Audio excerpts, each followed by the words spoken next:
Kung ugaling man makadaghan nga bisis nga ikaw babayi, gitugyan nimo ang imong pagkababayi nganha sa lalaki, bisan pag dili lang usa, no dili lang sa usa ka lalaki kun dili ubay-ubay na ikaw sa lalaki, daghan na sab ka na pahimuslan nga babayi.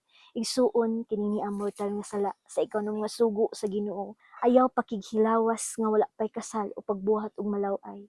Hinumdumi kun di nato ni mapangayo ag pasaylo sa Ginoo, dili ta makasaka ngadto sa kalangitan. Munang ikaw igsuon samtang may higayon pa, may panahon pa ta, hinusuli ang imong sala, ikumpisal ug pangayog pasaylo sa Ginoo sa kinasing-kasing gayud, aron kining salaa mapasaylo, ug aron nagatubang nimo, gamay-gamay na lang ang balansihon nga sala sa Ginoo kay napangayuan nimo pasaylo ang sala nimo nga nabuhat nining yuta.